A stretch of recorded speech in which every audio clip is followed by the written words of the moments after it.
একজন পেঁপে চাষের সফল উদ্যোক্তাও কিভাবে ক্ষতির সম্মুখীন হয়। ভিউয়ার্স, আসসালামু আলাইকুম, কেমন আছেন সবাই? আশা করি সবাই ভালো আছেন। কৃষি দিবানিশ 2.0 ইউটিউব চ্যানেলে যাচ্ছে আপনার আন্তরিক শুভেচ্ছা অভিনন্দন। তো ভিউয়ার্স, আমাদের প্রতিদিনের কাজে আমরা পেঁপে বাগানের পেঁপে হারভেস্ট করা, বাগান রক্ষণাবেক্ষণ করা।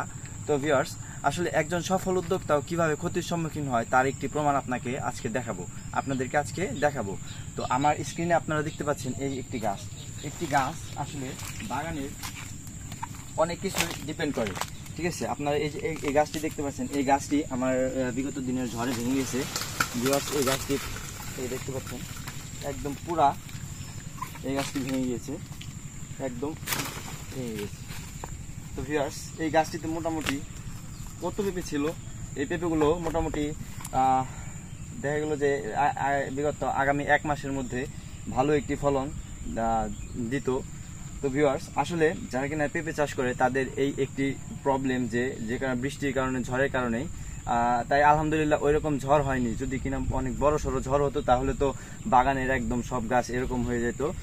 তো ভিউয়ার্স, সবসময় যদি পেঁপে চাষ করতে চান তাহলে আপনাদেরকে এই জিনিসটা সবার আগে খেয়াল রাখতে হবে যে আপনাদের ঝড় বৃষ্টি আসলে আপনারা অবশ্যই ক্ষতির সম্মুখীন হবেনি।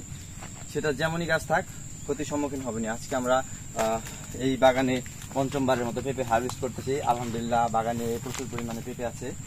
তো ভিউয়ার্স, আপনারা দেখতে পাচ্ছেন যে কি পরিমাণ পেঁপে আছে বাগানে। শুধু একটি ঝড় হলে মোটামুটি একদম টোটাল সবকিছু ভেঙে যাবে। তো আমরা এগুলো আজকে হারভেস্ট করব, একদম সরাসরি এখান থেকে পলি করে দেবো, এমনকি বাজারে পাঠিয়ে দেবো।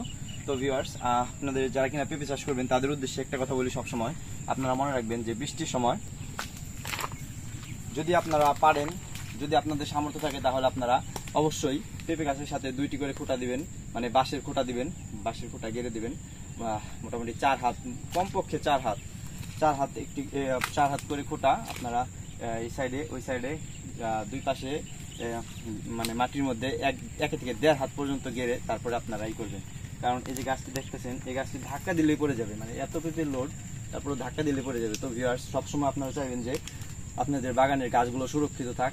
তো ভিউয়ার্স, এই ছিল আজকের ভিডিও। দেখা হবে পরবর্তী কোনো ভিডিওতে। যদি আমার ভিডিও থেকে কেউ উপকৃত হয়ে থাকেন তাহলে আমাদের অবশ্যই কমেন্ট করে বলবেন। তো ভিউয়ার্স, ভালো থাকবেন, সুস্থ থাকবেন, আল্লাহ হাফেজ।